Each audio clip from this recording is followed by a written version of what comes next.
Hello everyone, आपका हमारे YouTube channel पर स्वागत है। तो आज इस वीडियो में हम पढ़ने वाले हैं बीए प्रोग्राम का थर्ड सेमेस्टर का व्यावहारिक हिंदी का एक इम्पोर्टेंट टॉपिक। तो आज हम जानेंगे इस वीडियो में कि व्यावहारिक हिंदी क्या होती है, व्यावहारिक हिंदी का अर्थ क्या है, मतलब क्या है इसका।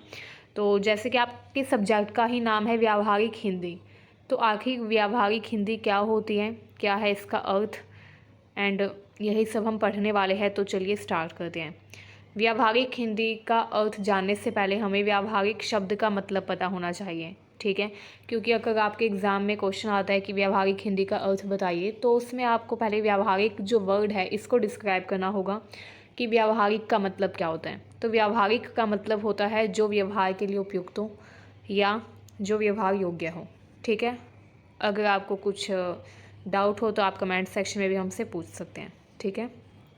तो व्यावहारिक जो है इसका मतलब क्या होता है, जो बोलने में हम बोलें कि व्यावहारिक का मतलब कि जो गलत ना हो, ठीक है, जो व्यवहार के लिए उपयुक्त हो, जो सही हो। अगर हम व्यावहारिक हिंदी की बात करें तो व्यावहारिक हिंदी का मतलब है ऐसी भाषा, ऐसी हिंदी जो हम अपने दैनिक प्रयोग में बोलें एंड वो कोई ये ना बोल सके कि आपने गलत बोला है, ठीक है।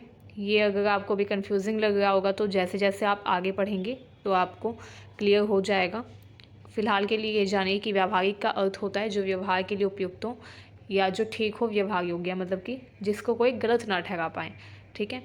तो चलिए जानते हैं आगे क्या है इसमें। भाषा का ज्ञान पूरा तभी माना जाता है जब उसे भाषा के व्याकरण पर विशेष पकड़ हो, ठीक है। अगर आप भाषा के बारे में जानते हैं, भाषा के बारे में पढ़ते हैं, तो आपको मेनली उससे रिलेटेड जो व्याकरण के नियम हैं उनके बारे में भी जानना होता है। अगर आप कोई भी लैंग्वेज सीखना चाहते हैं, कोई भी भाषा सीखना चाहते हैं, तो आप सबसे पहले क्या सीखते हैं, उसके व्याकरण के नियम। सबसे बढ़िया एग्जाम्पल माने तो इंग्लिश को। अगर आपको इंग्लिश सीखनी है तो आप सीधे इंग्लिश थोड़ी ना सीख जाएंगे, आपको क्या करना होगा, पहले इंग्लिश ग्रामर सीखनी होगी कि इंग्लिश के सेंटेंस बोलने के लिए कौन कौन से रूल्स हैं, कौन कौन से एक तरीके से बोल सकते हैं नियम है जो आपको पता होने चाहिए जब आप इंग्लिश बोलें, ठीक है। तो जब भी हम भाषा का ज्ञान लेना चाहते हैं तो हमको उससे पहले क्या करना होता है, उसकी व्याकरण पर अपनी पकड़ बनानी होती है, ठीक है।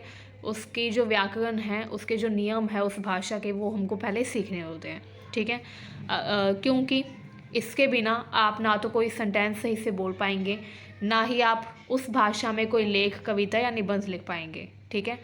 अगर व्याकरण की त्रुटियाँ होगी, व्याकरण मिस्टेक होगी, जिसे हम इंग्लिश में ग्रामेटिकल मिस्टेक बोलते हैं, उसके होने पर हम जो भी क्रिएट करेंगे, चाहे पोएम, चाहे स्टोरी, चाहे ऐसे, वो सारा व्यर्थ होगा, ठीक है, यूज़लेस एक तरीके से बोल सकते हैं। तो इसीलिए सबसे इम्पोर्टेंट जो चीज़ है वो ये होती है कि व्याकरण पर अच्छी पकड़ हो, ठीक है। लेकिन जब हम व्यावहारिक हिंदी की बात करते हैं तो व्यावहारिक हिंदी में हम मेनली जो व्याकरण की त्रुटियां हैं उसको कुछ हद तक इग्नोर करते हैं, ठीक है। मतलब उस पर इतना ध्यान नहीं देते, क्योंकि व्यावहारिक हिंदी का ही मतलब है जो व्यावहारिक रूप से हम बोले हो, सही हो, ठीक है।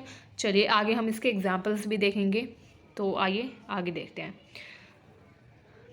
ऐसे में हिंदी में ऐसे व्यावहारिक पद समा गए हैं जो अक्सर सुनने को आते हैं। आपने हिंदी में काफ़ी ऐसे वर्ड्स देखे होंगे, आई मीन सुने होंगे, जो आपको ग्रामेटिकली तो गलत लगते होंगे। अगर आप ग्रामेटिकली देखेंगे तो उसका कोई सेंस नहीं है, लेकिन व्यावहारिक रूप से हम वो शब्द, वो वाक्य बोलते हैं, एंड कोई भी ये नहीं बोलता कि आपने गलत बोला है, ठीक है। यहाँ पर देखिए नीचे एग्जाम्पल भी दिया हुआ है। जैसे अगर आप रेलगाड़ी में सफ़र कर रहे हैं, ट्रेन में अगर आप बैठे हुए हैं, ठीक है, तो आप किसी अपने सहयात्री, मतलब कि किसी को ट्रैवलर से ये पूछ सकते हैं कि भाई साहब ये जिस भी स्टेशन पर आपको जाना है ये कब आएगा, ठीक है। तो आप इस लाइन पर ध्यान दीजिए, ठीक है। सपोज़ कीजिए आपको पूछना है, आप ट्रेन से जा रहे हैं मथुरा, ठीक है। तो आप अपने जो बगल वाले ट्रैवलर हैं उनसे बोलेंगे कि भैया मथुरा कब आएगा, ठीक है, मथुरा जो स्टेशन है वो कब आएगा।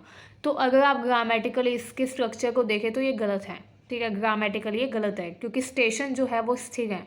ऐसा तो नहीं है कि आप एक जगह बैठे रहेंगे और स्टेशन खुद आपके पास चल कर आएगा, मथुरा खुद चल कर आएगा, ऐसा तो नहीं है, ठीक है। तो ये ग्रामेटिकली गलत है, लेकिन व्यावहारिक रूप से कोई इसे गलत नहीं बोल सकता।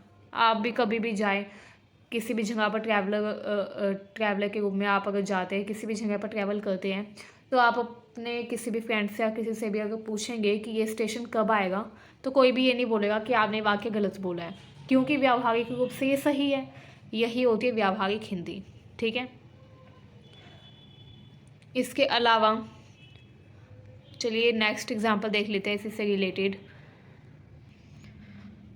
इसी तरीके से एक और सेंटेंस देख लेते हैं। जैसे अगर आप कहीं पर बैठे हुए हैं एंड आप अपने दोस्त को देखें जो कि आटा एक थैला लेके जा रहे हैं एंड आप उससे पूछे कि इस थैले में क्या है या फिर कहाँ पे जा रहे हैं वो, तो वो बोलेगा कि आटा पिसवाने जा रहा हूँ। तो इसमें भी ग्रामेटिकली ये सही नहीं है, क्योंकि वो क्या पिसवाने जा रहा है, वो पिसवाने जा रहा है गेहूँ, लेकिन वो बोलेगा कि मैं आटा पिसवाने जा रहा हूँ, लेकिन आटा तो पिसा ही नहीं जा सकता, ये तो कॉमन सेंस है। ठीक है, तो ऐसे में क्या होता है, ऐसे में आप अपने दोस्त को ये तो नहीं बोलोगे कि तुमने गलत सेंटेंस बोला है, हालांकि ये ग्रामेटिकली गलत है। ठीक है, इसमें मिस्टेक है। आपने अपने दोस्त से पूछा कि वो कहाँ जा रहे हैं एंड उसने कहा कि मैं आटा पिसवाने जा रहा हूँ, लेकिन आटा तो पिसवाया ही नहीं जा सकता, पिसवाया क्या जाता है, गेहूँ को। ठीक है, तभी तो आटा बनता है, लेकिन वो क्या बोल रहा है, आटा पिसवाने। तो इसमें ग्रामेटिकली मिस्टेक आप देख सकते हैं, लेकिन व्यावहारिक रूप से आप यही बोलेंगे कि हाँ ये सेंटेंस सही है। ठीक है, तो इस तरीके के जो सेंटेंस होते हैं जो ग्रामेटिकली गलत होकर भी सही कहे जाएं, क्योंकि वो व्यावहारिक रूप से सही होते हैं, दैनिक प्रयोग में हम उनका यूज़ करते हैं, तो ऐसे सेंटेंस को आप क्या बोलते हैं, ऐसे सेंटेंस को आप बोलते हैं व्यावहारिक हिंदी। ठीक है, इसके अलावा जहाँ पर गेहूँ को पीसा जाता है उसको गेहूँ चक्की नहीं बोलते, उसको क्या बोलते हैं, आटा चक्की। लेकिन आटा चक्की क्यों बोला जाता है, जबकि उसमें पीसी तो गेहूँ जाती है ना। तो इसमें भी ग्रामेटिकल एरर है, लेकिन इसको भी हम गलत नहीं बोलेंगे, इसको हम सही बोलेंगे, क्योंकि व्यावहारिक तौर से ये सही है। ठीक है, तो ये कुछ व्यावहारिक हिंदी के सेंटेंस थे। ठीक है, चलिए नेक्स्ट देखते हैं। इसमें ये जो सेंटेंस हैं ये हालांकि ग्रामेटिकली इनमें मिस्टेक्स हैं, लेकिन फिर भी ये यूज़ किए जाते हैं इस तरीके के सेंटेंस। क्यों, क्योंकि ये व्यावहारिक हिंदी के वाक्य हैं। ठीक है, तो मुझे उम्मीद है अब आपका जो डाउट था व्यावहारिक हिंदी के बारे में कि व्यावहारिक हिंदी क्या होती है वो क्लियर हो गया होगा। आप भी हमें कमेंट सेक्शन में इस तरीके के सेंटेंसेस लिखकर बता सकते हैं जो ग्रामेटिकली तो गलत होते हैं, लेकिन व्यावहारिक तौर से हम ऐसे सेंटेंसेस को यूज़ करते हैं। ठीक है, तो इतना आपके एग्ज़ाम के लिए इनफ है। एग्ज़ाम में आपके जो भी क्वेश्चन आएगा उसमें आप अगर इस तरीके से एक्सप्लेन करके लिख देंगे तो आपको 6 मार्क्स मिल जाएंगे। ठीक है, तो उम्मीद है ये वीडियो आपको अच्छी लगी। यहीं पर हम समाप्त करते हैं, मिलते हैं नेक्स्ट वीडियो में। Thank you for watching this video and अगर पहली बार आया है तो हमारे चैनल को ज़रूर सब्सक्राइब कर लीजिएगा, ताकि हमारी हर वीडियो की अपडेट आप तक सबसे पहले पहुँचती रहे। Thank you very much.